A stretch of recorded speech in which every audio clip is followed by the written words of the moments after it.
નો સંબંધ ભૂતકાળ સાથે હોય છે, પણ દર્પણ એને ભૂતકાળ સાથે કોઈ સંબંધ નથી. એ તમારા વર્તમાનને બતાવે છે. આપણે જેવા હોઈએ એવા દર્પણમાં દેખાય. તો એ કેવલ એક ઐતિહાસિક ચિત્ર નહીં है. ઘણા લોકો ભાગવતમાં ઇતિહાસ જોવાની કોશિશ કરે ને પછી એમ કે ના ના આમાં કઈ બધું ઇતિહાસ ઐતિહાસિક સત્ય કઈ લખ્યું નથી. પણ એવું એ પ્રયોજન પણ નથી વ્યાસજીનું. અને એટલા માટે ઐતિહાસિક પુરાવાઓ શોધવા જશો તો અને ભાગવતનું એ રીતે મૂલ્યાંકન કરવા જશો તો તમે ગોથા ખાશો ને ભાગવત સાથે અન્યાય કરશો. ये तो दर्पण है. इस दर्पण में हमें स्वयं को देखना. આપણે ક્યાં છીએ, આપણે કોણ છીએ, આપણે કેવા છીએ, આપણને ખબર પડે. જ્યાં જ્યાં ખરાબી હોય દૂર કરવાની છે. જીવનને હમુનમું કરવાનું છે. બને એટલા રૂપાળા લાગીએ એનો પ્રયાસ કરવાનો, એટલે કે આપણું જીવન સુંદર બને એ માટેનો પ્રયાસ કરવાનો. જીવન અંજલિ થાજો, મારું જીવન અંજલિ થાજો. ભૂખ્યા કાજે ભોજન બનજો, તરસ્યાનું જળ થાજો, મારું જીવન અંજલિ થાજો. આવી કામના કરવાની.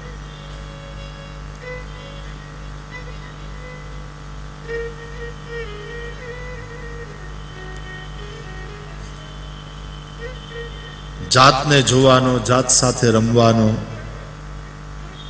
પોતાની જાત સાથે થોડો સમય વિતાવવાનો એક આનંદ હોય છે. દરેકને પોતાની સ્પેસ જોઈએ. इस आपाधापी वाली जिंदगी में थोड़ा समय अपने लिए.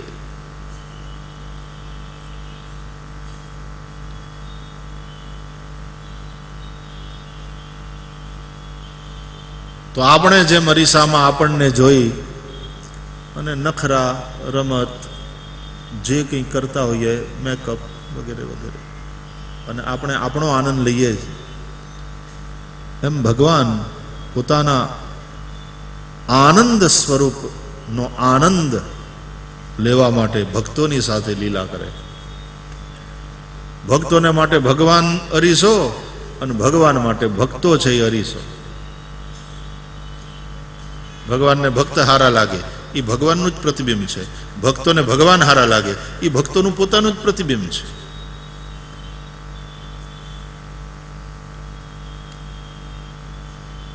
પ્રતિબિંબ સાચું ચોખ્ખું ત્યારે મળે અરીસો સાફ હોય. જે સાફ છે ને એ જ ભક્ત, એ જ સંત. વહાં ગંદકી નહીં.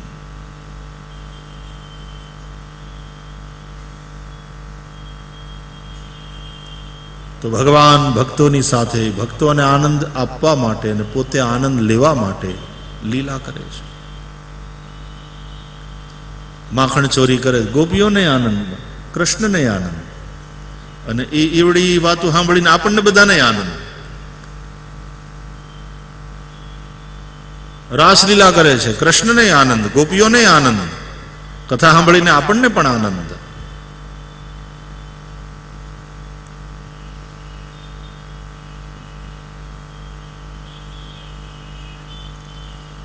આ ભક્તિને કારણે જ ભગવાન અવતાર લે છે. એવા 24 અવતાર થયા એની કથા શ્રીમદ ભાગવતમાં છે. અહીંયા આપણે જરા સંક્ષેપમાં એ 24 અવતારોનું દર્શન કરીએ. પ્રથમ અવતારે ભગવાન સનતકુમાર થયા, બ્રહ્મચર્યનું પાલન કર્યું. બીજા અવતારે વરાહ બનીને આવ્યા, પૃથ્વીને જળમાંથી બહાર કાઢી મનુષ્ય રૂપાનું દાંપત્ય શરૂ થયું. ત્રીજા અવતારે દેવર્ષિ નારદ બન્યા, ભક્તિ માર્ગનો પ્રચાર કર્યો. ચોથા અવતારે નરનારાયણ બન્યા, તપસ્યા કરી. આ ચારેય અવતાર બ્રહ્મચર્યાશ્રમ, ગૃહસ્થાશ્રમ, વાનપ્રસ્થાશ્રમ અને સંન્યાસ માટે છે.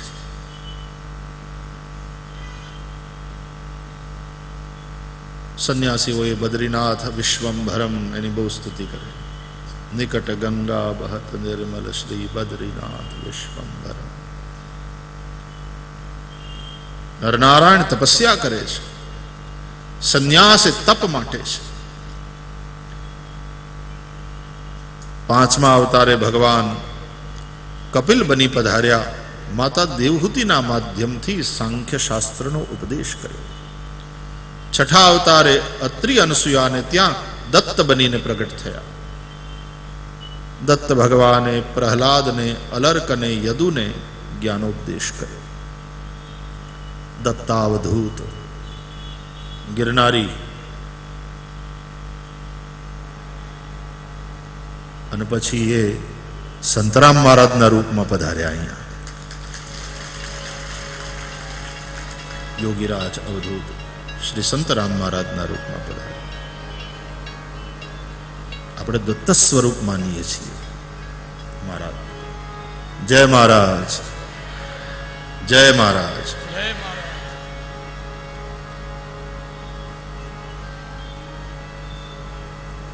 એ સ્વરૂપે આપણે સ્તુતિ કરીએ. ગઈકાલે મને મહારાજે આપ્યું કાગળિયું. આપણા બ્રહ્મર્ષિ ડાયા બાપા શાસ્ત્રીજીએ રચ્યું છે મહારાજનું સ્તોત્ર. સરસ રચના છે. થોડા શ્લોકોનું ગાયન કરવાની ઈચ્છા થાય. સદા ધારયંતમ હૃદિ બ્રહ્મ તત્વમ ભવાબ્ધૌ જનાનાં ભયં ભંજયંતમ સતાં નંદયંતમ ધિયં પ્રેરયંતમ મહાયોગીરાજં ભજે સંતરામ. હૃદયમાં સદાય બ્રહ્મ તત્વને ધારણ કરનારા, ભવસાગરમાં ડૂબેલા ભક્તોના ભયને હરનારા, સજ્જનોને આનંદ આપનારા, બુદ્ધિના પ્રેરક મહાયોગેશ્વર શ્રી સંતરામ મહારાજ શ્રીનો હું આશ્રય કરું છું. નરાકાર દેહમ પરાનંદ રૂપમ સદા યોગ ભાજા મધુરે વસંતમ શરચ્ચંદ્ર વક્ત્રમ લસત પદ્મનેત્રમ મહાયોગીરાજમ ભજે સંતરામ. માનવ દેહ છતાં પરાનંદ રૂપ, સદાય યોગીઓના સમીપ વસનારા, શરદ ઋતુના ચંદ્ર સમાન મુખમંડલવાળા, કમલ સમાન સુંદર નેત્રવાળા મહાયોગી શ્રી સંતરામ મહારાજ શ્રીનો આશ્રય કર્યો છે. વરેણ્યમ શરણ્યમ ચિદાનંદ રૂપમ દયાલું વિશાલમ ગુરુમ જ્ઞાનમૂલમ કૃપાસાગરમ તમ શુભમ લોકનાથમ મહાયોગીરાજમ ભજે સંતરામમ. વરેણ્યમ શ્રેષ્ઠ, શરણ્યમ શરણલાયક, ચિદાનંદ રૂપ, દયાળુ, વિશાળ ગુરુ જ્ઞાનના મૂળ રૂપ, દયાસાગર, કલ્યાણકારી, લોકસ્વામી મહાયોગી શ્રી સંતરામ મહારાજ શ્રીનો આશ્રય કરી રહ્યો છું. યતેન્દ્રમ મુનિન્દ્રમ વ્રતેશમ જનેશમ મહેશમ મહાંતમ નતોહમ સુધાસાર રૂપમ સદાનંદ રૂપમ મહાયોગીરાજમ ભજે સંતરામ. સંતોને મુનિયોમાં શ્રેષ્ઠ, વ્રતોને ધારણ કરનાર, લોકસ્વામી મહેશ મહાન સંતને નમન નમન. અમૃતના સાર રૂપ, નિત્ય આનંદ રૂપ મહાયોગીશ્વર શ્રી સંતરામ મહારાજ શ્રીનો આશ્રય કરું છું. મુખે જ્ઞાન ગંગારુધિ ધ્યાન નિષ્ઠા સુભાલમ વિશાલમ ગલે દિવ્યમાલા શિવમ દિવ્ય રૂપમ વિશાલમ ચ વક્ષો મહાયોગીરાજમ ભજે સંતરામમ મહાયોગીરાજમ ભજે સંતરામમ. સદા સંતોની સેવા કરનારા, સદવિદ્યા પ્રત્યે અનુરાગ ધરાવનારા, ભક્તિના દાન દ્વારા प्रसिद्ध कलिकाल में मूर्तिमंत धर्म रूप समाधि मंदिर में दिव्य रूपे रहेला ज्योति स्वरूपे विराजेला प्रसन्न महान योगीराज श्री संतराम महाराज श्री नो आश्रय करूं। स्तोत्रम श्री संतरामस्य कलौ कल्याणकारकम भक्त्या यो हि पठेन् नित्यं स याति परमां गतिम। श्री संतराम महाराज की जय। दत्त अवधूत छठो अवतार।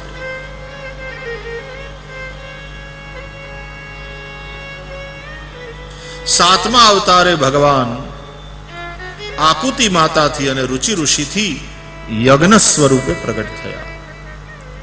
यज्ञ नारायण भगवान प्रगट थया। प्रवृत्ति मार्ग बताव्यो। आठमा अवतारे नाभि राजा ने त्या मेरु देवी थी भगवान ऋषभ देव पधार्या। निवृत्ति मार्ग बताव्यो। परमहंसना धर्म संसार ने समझाव्या।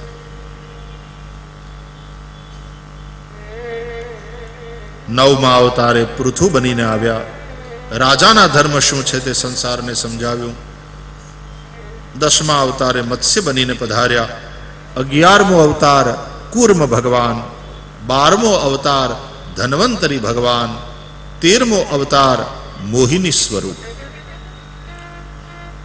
भगवान मोहिनीए दैत्यों ने छेतरी देवों ने अमृत पायु। चतुर्दशम नारसिंहम। 14मा अवतारे भगवान नरसिंह बनीने स्तंभ माथी प्रकट थया। देखो भगवान केवल चेतन से ही प्रकट होते हैं ऐसी बात नहीं। भगवान चेतन में भी हैं, चेतन स्वरूप भी हैं और भगवान जड़ स्वरूप भी भगवान का ही है। जड़ चेतन जग जीव जत सकल राम मैं जानी, तुलसीदास जी कहते हैं। जिसको तुम जड़ समझते हो वो हकीकत में सोई हुई चेतना है। हिरण्यकशिपु ने ये थांभलो जड़ देखा तो हतो। प्रहलाद जी ने इस स्तंभ में सुषुप्त चैतन्य देखा तो हतो। प्रहलाद जी पोताना प्रेम थी विश्वास थी ये सुषुप्त चैतन्य ने जागृत कर्યું। भगवान नरसिंह प्रगट थया। हिरण्यकशिपुनो उद्धार कर्यो। प्रहलाद ने उगार्यो। पंचदशम वामनकम। 15मा अवतारे भगवान वामन बनीने प्रगट्या। बलिराजा ने त्या यज्ञ में जई 3 पग पृथ्वी मागी। 2 पग में बली नु बधु लई लीधु। 3जा पग में बली ने लई लीधा। 2 पग में बलीए सर्व समर्पण कर्યું। 3जा पगला में बलीए स्व समर्पण कर्યું। सर्व समर्पण थी ममता मटी गई। स्व समर्पण थी अहंता मटी गई। अहंता ने ममता एज जीव ने बांधे छे। अहंता ने ममता मट्या बली मुक्त थया। भगवाने दान स्वीकार्યું ने भगवान बंधाया। देवावाळो मुक्त थई जाय छे अने स्वीकारनार बंधाई जाय छे। संस्था में दान आपे ए दईने मुक्त थाय पण संस्था में दान स्वीकारे એટલે महाराज बंधाय। હવે હોસ્પિટલ માટે પૈસા આપ્યા છે તો હોસ્પિટલ હરખી રીતે બનાવો, એને હરખી રીતે ચલાવો, એક એક રૂપિયાનો હરખી રીતે વિનિયોગ કરો, એનો હિસાબ રાખો। સામેવાળો પૂછે તો ઠીક ને, ના પૂછે તો એને કયો કે ભાઈ હરખા પૈસા તમારા વપરાઈ ગયા, હા, અને ક્યારેક આવો અને જુઓ કેવું કામ ચાલે છે। એટલા માટે દાન લેનાર મહાન છે, दान स्वीकारनार महान है। 2 कारण थे। देखो, धन तो तुमको धनी बनाएगा, दानी नहीं बनाता। धन व्यक्ति को धनी बनाता है। उस धनी को दानी कौन बनाता है? दान स्वीकार करने वाला। पैसा पड़ा रहता, तुम धनी बने रहते, लेकिन दानी कब बने? तुम्हारे मन में देने की इच्छा हुई, देने की भावना जागृत हुई, लेकिन यदि कोई लेने वाला होता ही नहीं, स्वीकार करने वाला होता ही नहीं, तो हाँ, पैसा फेंकी दई शकाय, एनो घा करीने वया जाओ, तो तमे त्यागी छो, पण तमे दानी नथी थया। पैसा छोड़ीने तमे जता रहो, तमारी स्वतंत्रता है, लेकिन तब तुम त्यागी हुए, तुम दानी नहीं हुए। दानी तो बनाने वाला वही है जो दान स्वीकार करता है। भाई सासू ने सासू कौन बनावे? दीकरानी वहू।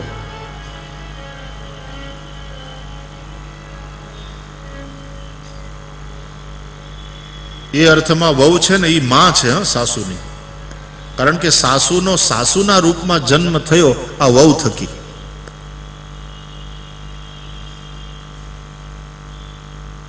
એટલે ક્યારેક બહુ બોલે ને તો વહુ ને કેવું, હા મારી માં તું કે એમ।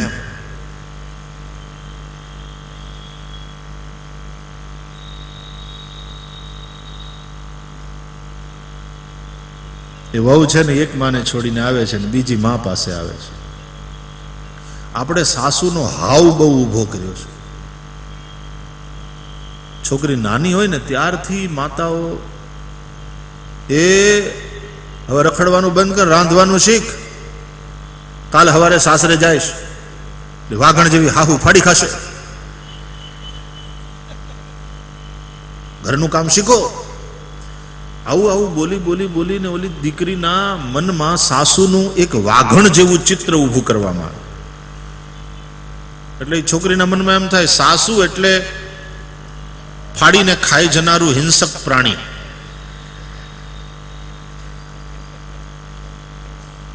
आवा एक पूर्वग्रह थी युक्त थई अने सासरे जाए એટલે મનમાં એક ભય અંદર ઘર કરી ગયો હોય અને ભયમાં ક્યારેક ક્યાં ખાવું બોલે એટલે એ બાપા મારી મમ્મી કહેતી હતી આ હાહુ ગરજ્યા। ધીમે ધીમે ધીમે એ વસ્તુ ક્યારેક વધારે ડેવલપ થાય અને આખું વૈમનસ્ય સર્જાતું હોય છે। એવું નહીં કહેવાનું હાહુ તને ફાડી ખાશે ને આમ કરી નાખશે ને તેમ કરી નાખશે। બેટા તારે બધાનો પ્રેમ જીતવાનો છે। એક માને છોડીને જાય છે, તને બીજી માં મળવાની છે, પણ આ માની પાસેથી શીખીને જઈશ ને તો ઈ માના આશીર્વાદ મળશે, એ માની પ્રસન્નતા મળશે। સાસુને સાસુ બનાવનાર દીકરાની વહુ છે तो धन का त्याग करके चले जाओगे, छोड़ के चले जाओगे तो तुम त्यागी हो, लेकिन दानी तो तुमको बनाता है दान स्वीकार करने वाला। दानी के लिए दान स्वीकार करने वाला पिता समान है, तो प्रणाम करना चाहिए। इसलिए हमारी परंपरा में देने वाला प्रणाम करता है, स्वीकार करने वाले को। और दूसरी बात, दान स्वीकार करने वाला का परोपकार देखो कि स्वयं बंधन स्वीकार करता है और दानी को मुक्त करता है। दानी तो देकर मुक्त हो गया, लेकिन स्वीकार करने वाला बंध गया, तो वो बंधन स्वीकार करके अगले को मुक्ति देता है। ये बड़ा उपकार है। इसलिए भी दान स्वीकार करने वाला वंदनीय है। वाला आवा ऊंचा ऊंचा विचारो अपनी संस्कृति में छे। आ संस्कारो अपना ऋषिओए अपनी अंदर नाख्या छे। आ खेती जो हुकाई जाशे ने तो क्यांय ना नहीं रही है। भारतनी पासे जे समृद्धि छे ए आनी ज छे, आ विचारोनी, आ संस्कारोनी। अने जो आ समृद्धि, आ विचारोनी समृद्धि, आ संस्कृति, आ संस्कार टकी रह्या तो दुनिया में तमे सौथी श्रीमंत राष्ट्र छो। पर कैपिटा इनकम थी नक्की न थाय कि कोण राष्ट्र केटलुं समृद्ध छे। પણ જે તે રાષ્ટ્રના લોકોના જીવનમાં સંતોષ કેટલો છે, પોતાના જીવનથી અંદરનો આનંદ કેટલો છે, પોતાના જીવનથી કેટલો સંતોષ છે, એ સંતોષનો માપદંડ એ મહત્વનો ગણાવવો જોઈએ રાષ્ટ્રની સમૃદ્ધિમાં. અત્યારે દુનિયાના રાષ્ટ્રો પૈસાથી માપે છે. કોણ રાષ્ટ્ર કેટલું સમૃદ્ધ છે? પૈસાથી નહીં, પ્રેમથી, સદાચારથી, સંસ્કારથી અને સંતોષથી માપો કયું રાષ્ટ્ર કેટલું સમૃદ્ધ છે. ભૂતાન એક એવું રાષ્ટ્ર છે કે જેણે માપદંડ બદલી નાખ્યા કે અમારા રાષ્ટ્રના લોકોના હેપીનેસની માત્રા કેટલી. બાકી તો એક જણો મહેલમાં રહીને હેપી ન હોય અને બીજો ઝૂંપડામાં રહીને હેપી હોય. કોણ કેટલા પોતાના જીવનથી સુખી સંતુષ્ટ છે, એ રાષ્ટ્રની સમૃદ્ધિનો માપદંડ ગણાવવો જોઈએ. બાકી પૈસાને માપદંડ ગણીશું, અત્યારે પૈસાની પાછળ જ માણસ ભાગે છે ને એને કારણે તો આ બધા ઉપદ્રવ થાય છે.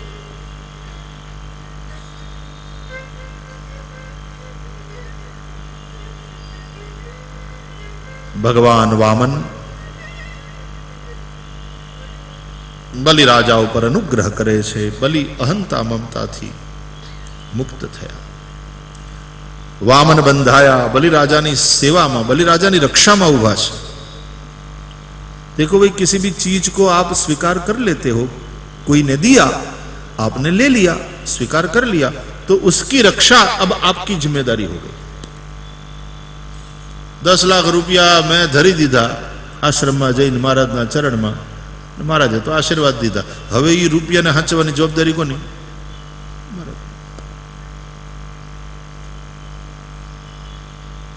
बलि भगवान के हो गए तो अब बलि की रक्षा की जिम्मेदारी भगवान की हो गई.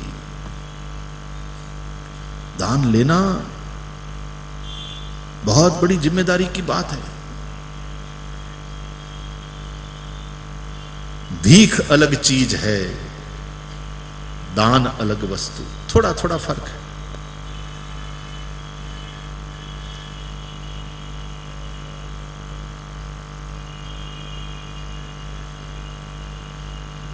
તો આ 15મો અવતાર, 16મા અવતારે ભગવાન પરશુરામ બનીને આવ્યા.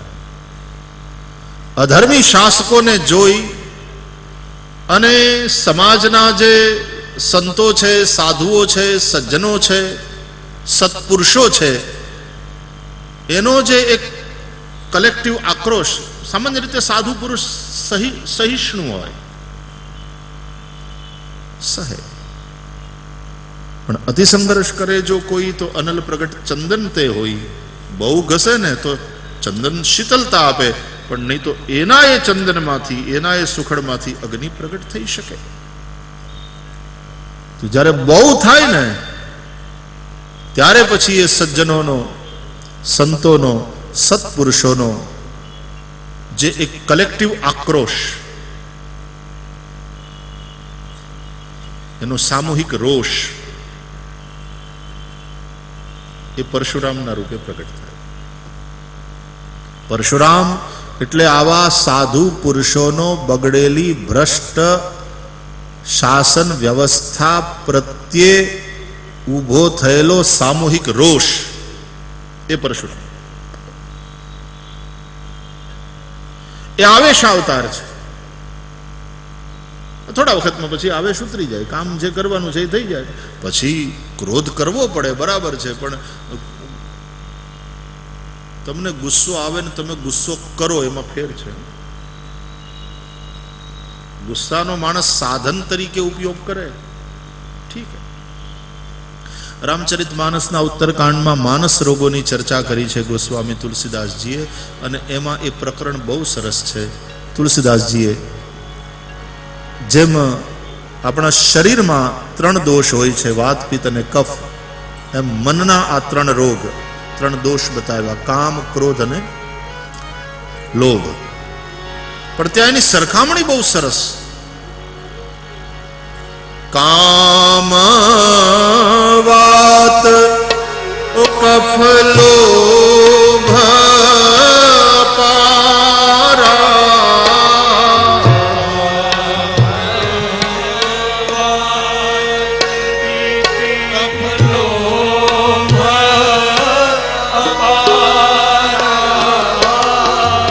ક્રોધ પિત્ત નિત છાતી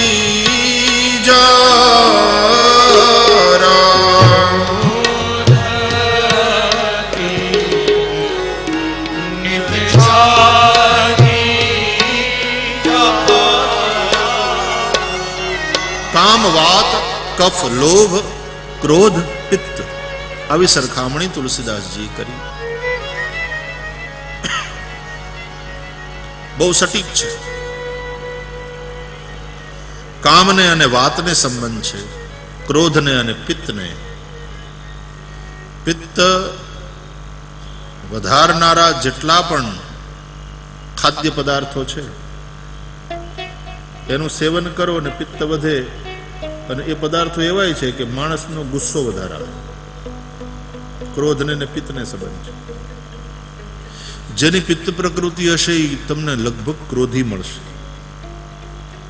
જેની વાત પ્રકૃતિ હશે એમાં કામ ની અધિકતા હોય એવી સંભાવના બહુ વધારે છે. હોઈ શકે એક્સેપ્શન, નહીં તો એ સંભાવના વધારે.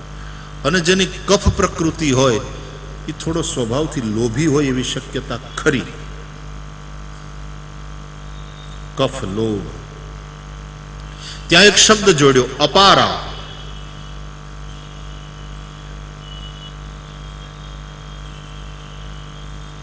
કફ છે ને એ માણસને સુવા ન દે, અને રાત્રે કફનો પ્રકોપ વધે.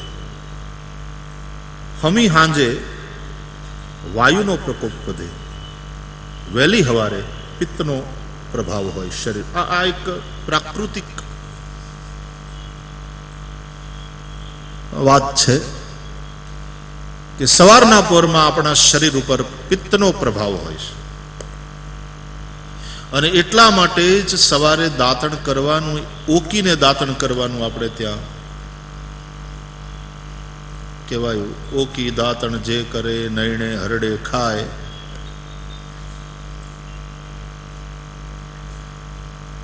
ઓકીને દાંતણ કરવાનું, બાયણું બંધ કરીને આ એકાંતમાં જઈને. એટલે હું આપણે ભૂંડા ન લાગીએ ને કોકને ઇરિટેશન ન થાય એમ, આટલા માટે. નહીં તો વિદેશીઓ જે બહુ એટિકેટમાં માનતા હોય એને તેમ થાય, એટલે બાયણું બંધ કરીને આપણને સંકોચ ન થાય ને આપણને જોઈને કોઈને ઇરિટેશન ન થાય. ઓકી દાંતણ જે કરે. સવારના પ્રાતઃ સમયમાં પિત્તનો પ્રભાવ હોય છે શરીરમાં, એ પિત્ત કાઢી નાખવામાં આવે. સમી સાંજે વાયુનો પ્રભાવ હોય. જે પણ વાત પ્રકૃતિ વાળા હશે એને સંધ્યા સમયે વાયુ બહુ હેરાન કરે. અને રાત્રિના સમયે કફનો પ્રભાવ વધે. એટલે કફ વાળા હોય ને આખી રાત હોય ને ખો ખો ખો થતું, અને ઉધરસની નિહળની ચડી ચડી અને બળખો બહાર નીકળવાની કોશિશ કરે, વળી પાછો પડે, વળી બહાર નીકળવાની કોશિશ કરે, વળી પડે. એમ ક્યારેક બળખો સક્સેસ થઈ જાય, જોરથી ઉધરસ આવે અને બળખો નીકળી જાય, માણસને થોડી શાંતિ થાય, પણ એ થોડી વાર માટે વળી પાછું ચાલુ થાય. તો એ બળખા કાઢતો જ રહે, કાઢતો રહે. આપણને એમ થાય કે કેટલું ભર્યું છે અંદર. એટલે ત્યાં અપારા શબ્દ લગાડ્યો. ક્રોધ પિત્ત નિત છાતી જારા, કામ વાત કફ લોભ અપારા. આ કફ રાતના હેરાન કરે, અને બળખા, અને એ જ રીતે જેને અબળખા હોય, બહુ આમ કરું છું ને આમ કરું છું ને હજી હજી સંતોષ નથી જીવનમાં, એ રાતના હોઈ ન હકે. કેટલાય પ્લાન બનાવતો હોય, આમ કરીશ તેમ કરીશ. અને એવી અબળખા હોય, ખાલી ધનથી સંબંધિત હોય એવું જરૂરી નથી. એ કીર્તિથી સંબંધિત, નામથી સંબંધિત, કુર્સી સત્તાથી સંબંધિત, પણ જે પણ અબળખાવો હોય માણસને રાતના સુવા ન દે. એનું ચિંતન ચાલ્યા જ કરે. અને એક અબળખા, એક ઈચ્છા પૂરી થઈ એટલે ત્યાં કઈ મટી ન જાય. એક પૂરી થઈ પાછું બીજું. હું નગરપતિ થઈ જાઉં, થઈ ગયું. એક બળખો, એક અબળખા પૂરી થઈ, તો હવે હું આગળ જાઉં, ચીફ મિનિસ્ટર થઈ જાઉં. એ અબળખા પૂરી થાય, હવે પ્રાઇમ મિનિસ્ટર થાઉં. કફ લોભ અપારા, અપાર. અને એ માણસને નિરાતે હુવા ન દે, એ અબળખા. તો કામ વાત કફ લોભ અપારા, ક્રોધ પિત્ત નિત છાતી જારા. તુલસીદાસજીએ બહુ સમજી વિચારીને આ તુલના કરી છે. અને 80 વર્ષે પૂરી પરિપક્વ અવસ્થામાં, અને એક સાધુ પુરુષ જેણે આખી જિંદગી સાધન ભજન કર્યું છે, અને આવો વયોવૃદ્ધ પણ છે, અને અનુભવથી સમૃદ્ધ છે, એ વ્યક્તિ જ્યારે માનસની રચના કરે છે ત્યારે પૂરો અનુભવ બોલે છે. પણ મારે એ કહેવું છે કે આ કામ ક્રોધ લોભ ને વાત પિત્ત અને કફ સાથે તુલસીદાસજીએ સરખાવ્યા. હવે કોઈ વૈદ્યને જઈને પૂછો કે જો તમારા શરીરમાં વાત પિત્ત અને કફ બિલકુલ ના રહે, 100% કાઢી નાખવામાં આવે તો શું થાય? માણસ મરી જશે, જીવતો નહીં રહે.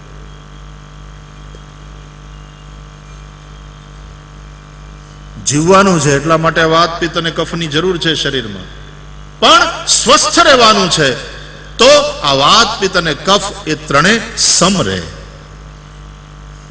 અને એની મર્યાદામાં રહે, એ વિકૃત ન થાય. જો એ વિષમ થાય અને ક્યારેક વિકૃત થાય તો આ વાત પિત્ત અને કફના વિષમતાથી અથવા તો એની વિકૃતિથી જ બધા રોગો જન્મ લે છે. અને એટલા માટે આયુર્વેદમાં બધા જ રોગોને આ 3 કેટેગરીમાં વહેંચવામાં આવ્યા: વાતજ, પિત્તજ, કફજ. ચામડીના જેટલા પણ રોગો છે એ બધા પિત્તજ છે, પિત્ત से संबंधित है. जितने भी चर्म रोग है पित्तज है.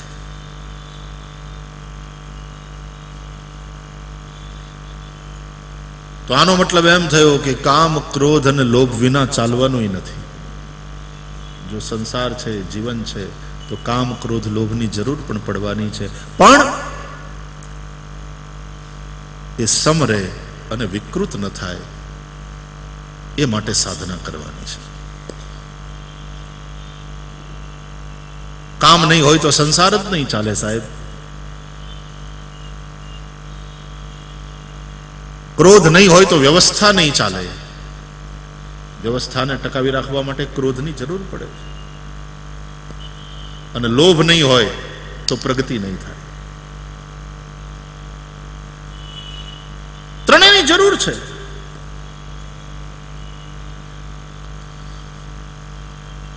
પણ આપણે એના સાધન ન બનીએ, આપણે એ ત્રણેયને સાધન રૂપે વાપરી એનો સદુપયોગ કરીએ. ઋષિઓએ ક્રોધ કર્યાના દાખલા છે, પુરાણોમાં એ કથાઓ છે. અરે શાંતાકારમ ભગવાન ક્રોધ કરી નરસિંહ બનીને આવે, અને નરસિંહ બનીને પછી જે ક્રોધ કર્યો તે કેવો કર્યો. શાંત માણસ જલ્દી ગુસ્સે થાય નહીં, એકવાર થયા તો પછી જટ ટાઢા પડે નહીં. ભગવાન તો શાંતાકારમ ભુજગશયનમ, પણ પછી જ્યારે બહુ થયું અને જે ગુસ્સે થયા, હિરણાક્ષને તો મારી નાખ્યો, પણ તોય ગુસ્સો શાંત નહોતો થતો. બ્રહ્માદિ અનેક દેવતાઓ આવ્યા છે અને ભગવાનની સ્તુતિ કરે છે ભગવાનને શાંત કરવા માટે. ભગવાન શાંત થતા નથી. કથા છે સપ્તમ સ્કંદમાં ભાગવતમાં. પછી પ્રહલાદને કહેવામાં આવ્યું કે બેટા તારા માટે ભગવાન પધાર્યા, તું સ્તુતિ કર. પ્રહલાદે સ્તુતિ કરી, લાંબામાં લાંબી છે. ભાગવતની જે લાંબી લાંબી સ્તુતિઓ છે, સૌથી લાંબી એમાંની એક છે આ પ્રહલાદે કરેલી નરસિંહ ભગવાનની સ્તુતિ. એનો મતલબ પ્રહલાદને કેટલી વાર લાગી ભગવાનને ઠંડા કરતા. એવો ગુસ્સો કર્યો.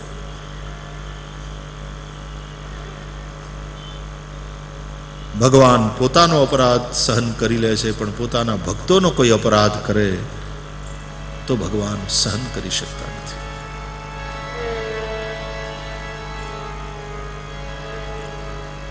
હિરણ્યકશિપુ જ્યાં સુધી ભગવાન નારાયણનો વિરોધ કરતો હતો, ભગવાન હસતા હતા. પણ જ્યારે એણે ભગવાનના ભક્ત પ્રહલાદને સતાવવાનું ચાલુ કર્યું, પછી સહન ન થયું.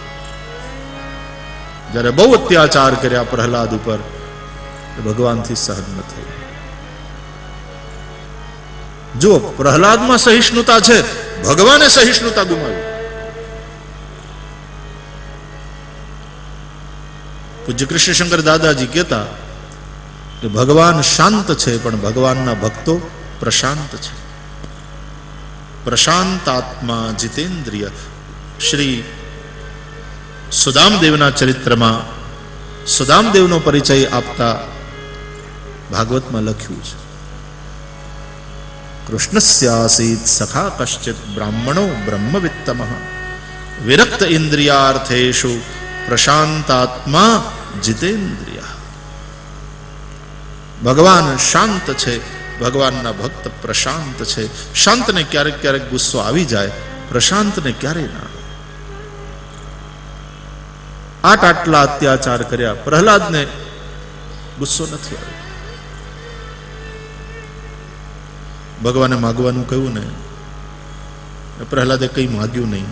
કથા છે ભગવાને વારંવાર આગ્રહ કર્યો, તો પછી ભગવાનને રાજી કરવા માટે પ્રહલાદે માગ્યું.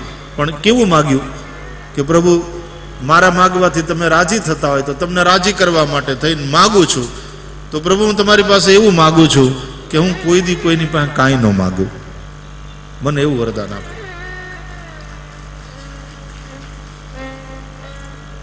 વિમંચતી યદા કામાન માનવો મનસી સ્થિતાન તર્યૈવ પુંડરીકાક્ષ ભગવત્વાય કલ્પતે.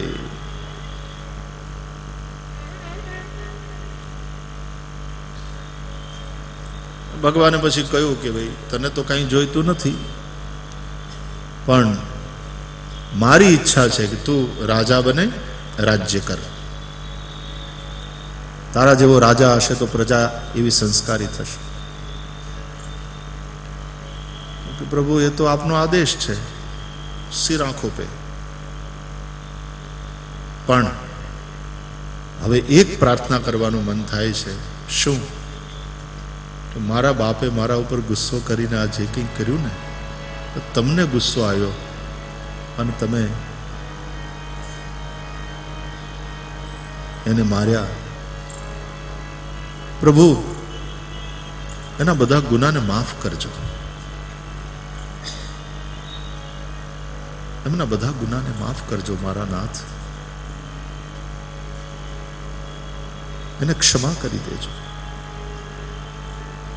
અરે તારા બાપને હું ક્ષમા કરું, પણ છોકરા હું તારી ક્ષમા માંગુ.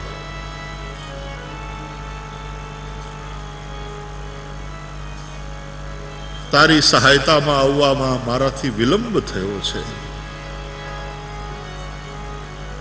યદિ મે સમયે વિલંબ ક્ષમા કરજે. આવું દ્રશ્ય બીજે ક્યાં જોવા? આ ભાગવતમાં જોવા મળે કે સ્વયં ભગવાન થોડો સોરી ફીલ કરતો હોય कि मुझसे आने में थोड़ी देर हो गई बेटे,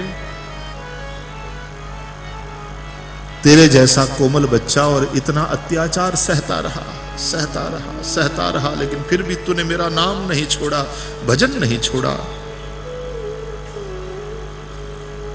लोग मुझे दयालु कहते हैं, करुणा वरुणालय कहते हैं, लेकिन मैंने अपने भक्त की इतनी कड़ी परीक्षा ली। क्यारेक बहु कठोर परीक्षा थती होय छे અને ભક્તો એમાંથી પાર જ્યારે નીકળે, ભગવાનને મનમાં સોરી તો ફીલ થતું હોય, ઓ સોરી। આનાથી ભક્તનો મહિમા તો વધે છે, પણ ભગવાનને પણ અંતરના કોઈ ખૂણે એમ થતું હશે કે બહુ હેરાન થવા દીધો। કઠિન પરીક્ષા થઈ પણ પાર ઉતર્યો। શિક્ષક ભણાવે અને પછી કસોટી વખતે કઠોર બનીને કસોટી કરે, પરીક્ષા લેતી વખતે, પણ ત્યારે સાથે સાથે પ્રાર્થના કરતો હોય કે મારો વિદ્યાર્થી આ કઠોર કસોટીમાંથી પાર થાય, ઉત્તીર્ણ થાય, સારી રીતે ઉત્તીર્ણ થાય। અને જે દિવસે એ વિદ્યાર્થી ઉત્તીર્ણ થાય અને સારું રિઝલ્ટ લાવે ત્યારે ગુરુને તે સંતોષ થાય, ગૌરવ થાય, એને હૃદય લગાડે।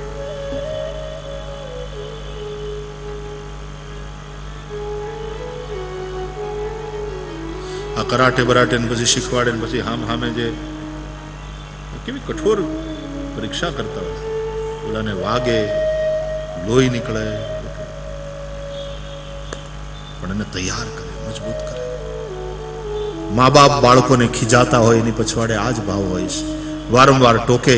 સદગુરુ શિષ્યને વારંવાર ટોકે।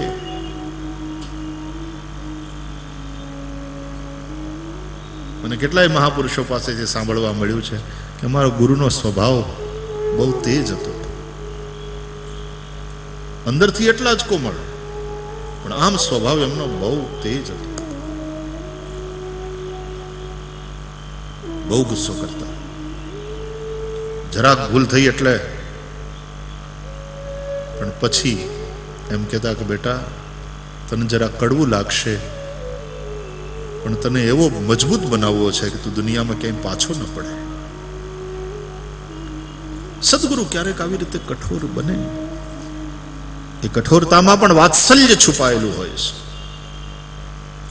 અને સતત મનમાં એક આકાંક્ષા રહેતી હોય છે કે આ કઠોર કસોટીમાંથી મારો શિષ્ય સારી રીતે ઉત્તીર્ણ થાય, બહાર આવે। અને ત્યારે સદગુરુ પોતે જ એને હૈયે લગાડે છે। એ માત્ર શિષ્યની જીત નથી હોતી, એ સદગુરુની જીત હોય છે। હવે હામે જયારે લડતા હોય અને શિષ્ય જો ગુરુને હરાવે તો દુનિયામાં સૌથી વધારે રાજી થનારી કોઈ વ્યક્તિ હોય તો એ ગુરુ। પુત્રાત શિષ્યાત इच्छेत पराजय,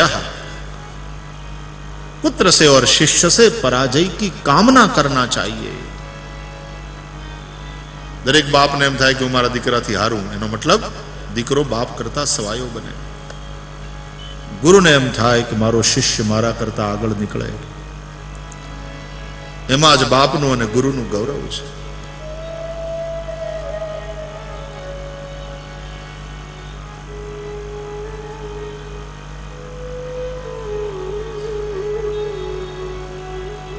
तो क्रोध पण करवो पड़े, लोभ पण आगळ वधवा माटे एक आवश्यक फोर्स छे। काम न होय तो सृष्टि चाले नहीं। काम क्रोध लोभनी जरूर छे, पण आपणे एना साधन न बनीए, आपणे एने साधन बनावी अने जीवनने योग्य रीते आगळ वधारीए। ज्यारे माणस आवेशमां आवी जाय त्यारे माणस पोते साधन बनी जाय छे। શું કરવાનું? આ થોડી દાર્શનિક વાત છે અને થોડા ધ્યાનથી સાંભળવાની અને સમજવાની જરૂર છે તો સમજાશે।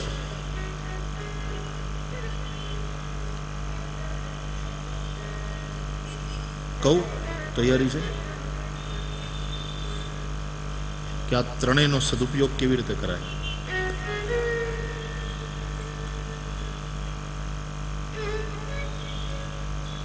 ધ્યાનથી સાંભળજો, નહીં તો જો ગયા તો ગયું, થોડાક જો ચૂક્યા તો ગયું. બહુ ધ્યાનથી સાંભળજો. પહેલી વાત, નુકસાન ક્યારે થાય છે? આ ત્રણેયથી. અને કેમ થાય છે? તો કે ક્રોધ ભૂતોન્મુખ હોય છે એટલે, કામ વર્તમાનોન્મુખ હોય છે એટલે, અને લોભ ભવિષ્યોન્મુખ હોય છે એટલે નુકસાન થાય છે. ક્રોધ આપણો ભૂતોન્મુખ હોય. ભૂતકાળમાં જે ઘટના ઘટી ગઈ એટલે ક્રોધ આવ્યો.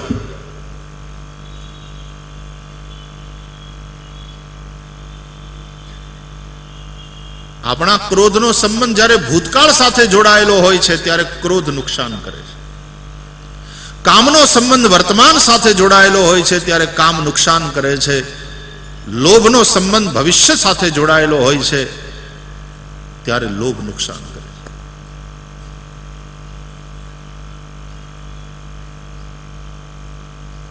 હવે સદુપયોગ,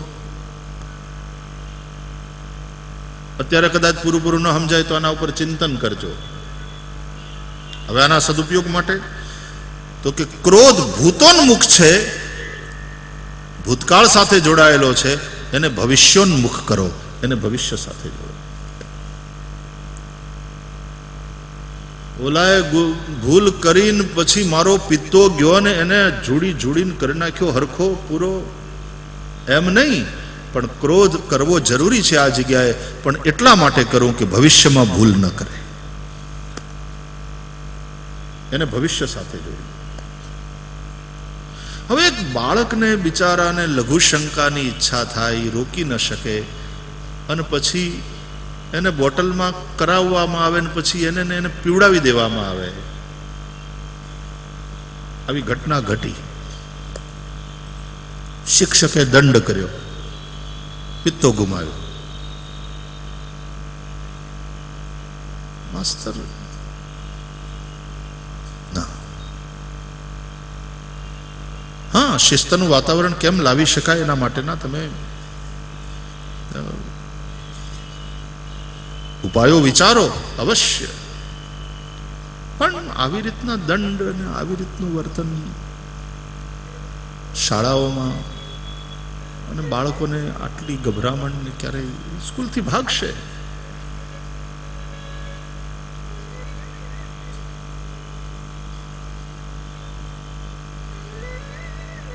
એવો ગુસ્સો करता જોયા છે લોકોને અમે कि आपा खो देते हैं, अपने कंट्रोल में नहीं होते, और उसने जो किया है उसको लेकर के बस उसके ऊपर टूट पड़ते हैं.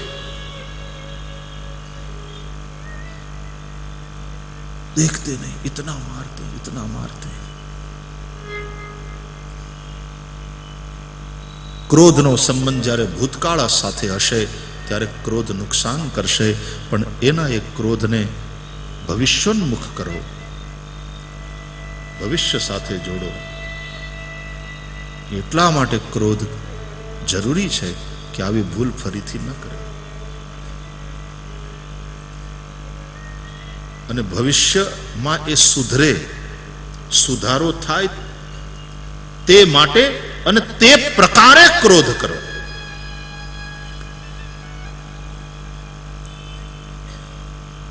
દંડ વિધાન છે,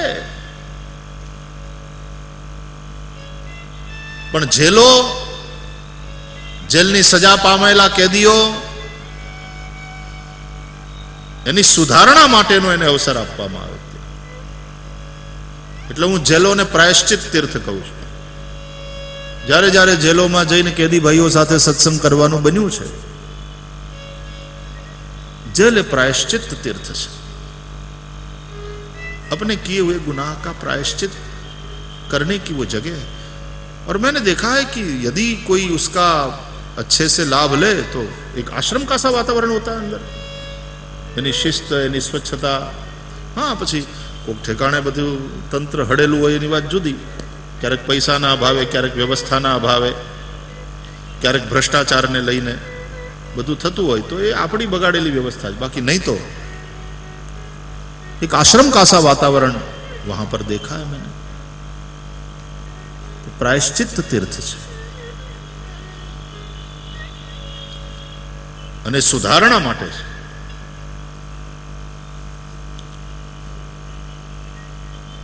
જેલમાંથી બહાર આવનારો પ્રત્યેક કેદી એક સજ્જન નાગરિક બનીને આવવો જોઈએ, તો આપણી જેલની વ્યવસ્થા અને જેલ પ્રશાસન આપણું બરાબર કામ કરે છે એમ કહેવાય. પણ ઘણીવાર તો સ્થિતિ એવી છે કે ત્યાં ગયા પછી એક તો રીઢો ગુનેગાર ન હોય, પણ ક્યારેક આવેશમાં આવીને કે ક્યારેક કોકના બુરા સંગને કારણે માણસ અપરાધ કરે, પકડાઈ જાય, જેલ થાય, અને જેલમાં ગયા પછી ઓર બગડીને આવે અને પછી ધીમે ધીમે ધીમે રીઢો થતો જાય. આવી સ્થિતિ થાય તો આપણું જેલ પ્રશાસન નિષ્ફળ છે.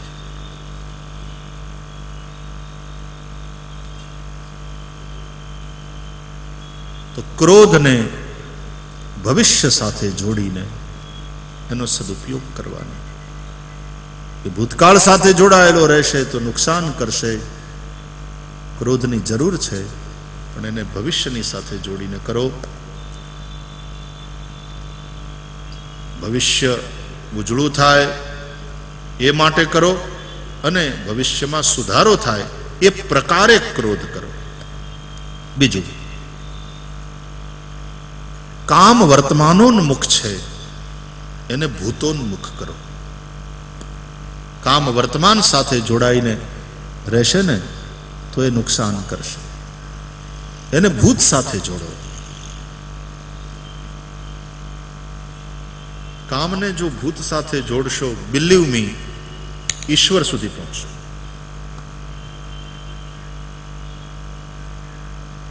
આ થોડું વધારે દાર્શનિક છે, થોડું સમજવું કઠણ થશે.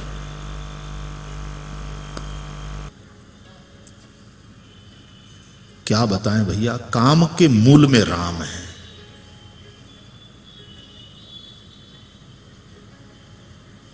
काम भागवत के अनुसार कृष्ण पुत्र है. कामदेव प्रद्युम्न के रूप में प्रकट हुआ, कृष्ण पुत्र के रूप में. आ काम क्यांथी जागे છે? આ કામનું ઉદ્ગમ સ્થાન કયું?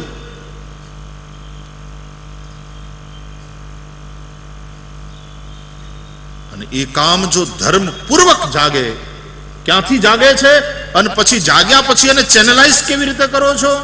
એને ચેનલાઇઝ કરવા માટે થઈને ધર્મ છે. અને એવો ધર્મ સંમત, ધર્મ દ્વારા જે કામ પ્રવાહ ચેનલાઇઝ થયો છે, ગીતામાં શ્રી કૃષ્ણ કહે છે કે એ કામ એ હું છું, એ મારું સ્વરૂપ છે. ધર્મા વિરુદ્ધો ભૂતેષુ કામોસ્મિ ભરતર્ષભ. લગ્ન સંસ્થા એના માટે છે. ધર્મ સંમત કામ.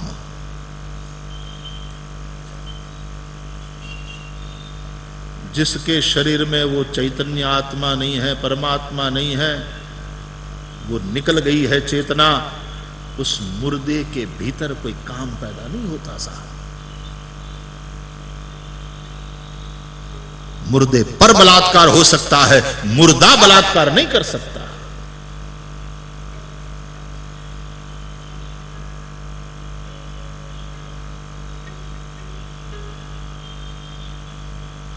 काम वर्तमानोन्मुख है. वर्तमान में कुछ देखा और काम भड़क उठा. बलात्कार इसीलिए होते हैं.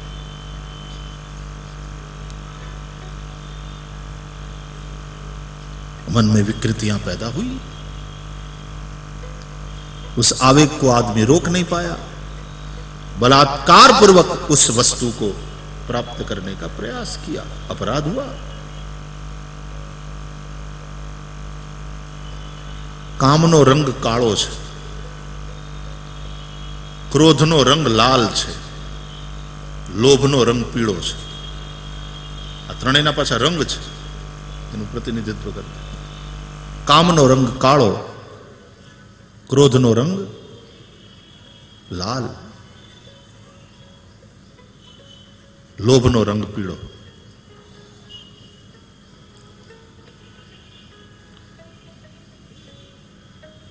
હોનાનો રંગ પીળો,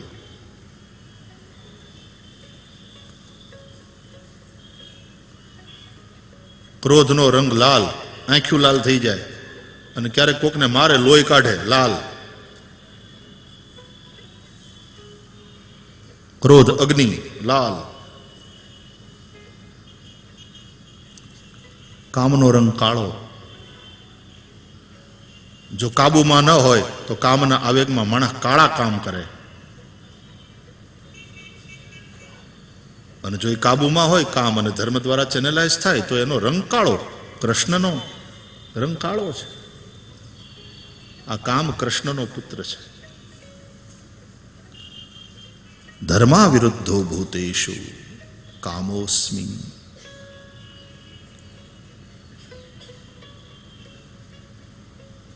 यदि काम को भूत के साथ जोड़ोगे और उसके मूल में जाओगे, उसके उद्गम की ओर जाओगे,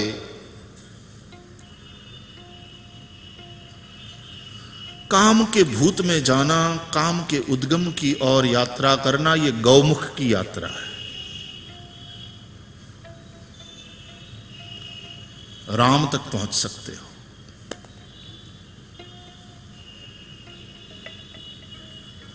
नदी ऊपर से नीचे की ओर बहती है.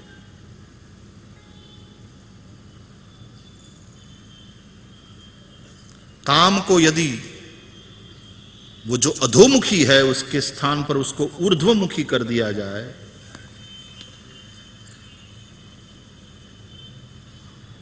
नदी उत्तरवाहिनी हो जाए, और जहां पर भी गंगा इत्यादि नदियां, नर्मदा आदि इत्यादि नदियां उत्तरवाहिनी होती है, वहां उस नदी की विशेष महिमा मानी गई है हमारे परंपरा, हमारे शास्त्रों के अनुसार.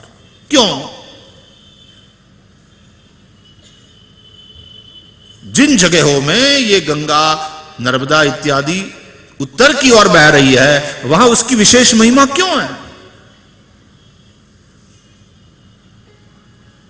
उल्टी धारा वैसे हिमालय से दक्षिण की ओर बहती है, या तो नॉट नेसेसरीली के उत्तर से दक्षिण की ओर, लेकिन जैसे नर्मदा पश्चिम की ओर बहती है, गंगा पूरब की ओर बहती है, लेकिन ऊपर से नीचे की ओर बहती है, यह तो पक्का है. लेकिन वो यदि उल्टा हो जाए क्रम, वो ऊर्ध्वमुखी हो जाए, अधोमुखी है उसके स्थान पर, तो वो यात्रा बड़ी अद्भुत. रेत भी जब अधोमुखी होता है तो संसार है. रेत जब ऊर्ध्वमुखी हो जाए तो परब्रह्म है. इसलिए शुकदेव सनत कुमार जैसे महात्माओं को ऊर्ध्वरेता महात्मा कहा गया. ऊर्ध्वरेता.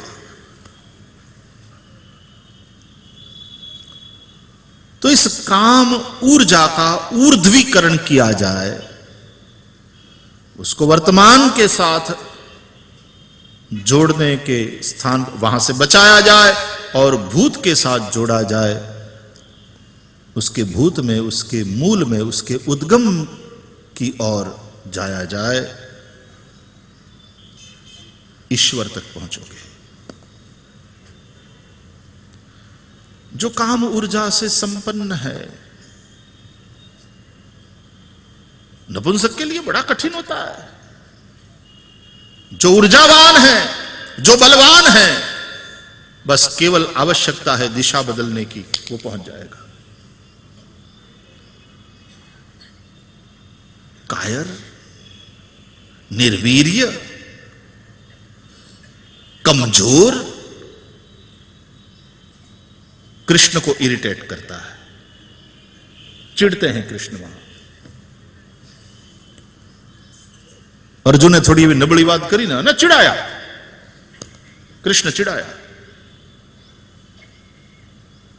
ज्ञाननी मोटी मोटी वातों करीने, वैराग्यनी वातों करीने, मारे नथी लड़વું ને આ બધાને લડીને મારે હું ત્રિલોકનું રાજ્ય મળે તોય હું આ બધાને ન મારું, તો હસ્તિનાપુરના રાજ્ય માટે થઈને આ બધાને હું મારું. આ બધા આચાર્યાન, માતુલાન, ભ્રાતૃન, પુત્રાન, પૌત્રાન, સખીંસ તથા આ બધાને જોઈ અને અર્જુને કહી દીધું, ન યોત્સ્યેતિ ગોવિંદમ ઉક્ત્વા તુષ્ણિમ બભૂવઃ. मैं युद्ध नहीं करूंगा। अने कृष्ण खिजाणा, अवड़ी गाळ काढी। ये गाळ गीतम लखी,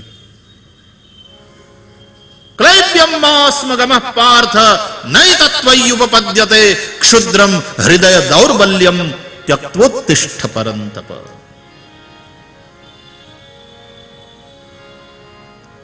अपना उपनिषदों कहे छे नायम आत्मा बलहीनेन लभ्य। जे निर्वीर्य होय, जे कमजोर होय, जे कायर होय एने आत्मा न मळे, एने आत्मज्ञान न थाय। એ પરમાત્માની શું પ્રાપ્તિ કરવાની? અને આપણે આપણા ગુજરાતી કવિને યાદ કરીએ આ વાતના અનુસંધાનમાં કે હરિનો માર્ગ છે શૂરાનો, એમાં નહીં કાયરનું કામ જોને, પ્રથમ પહેલા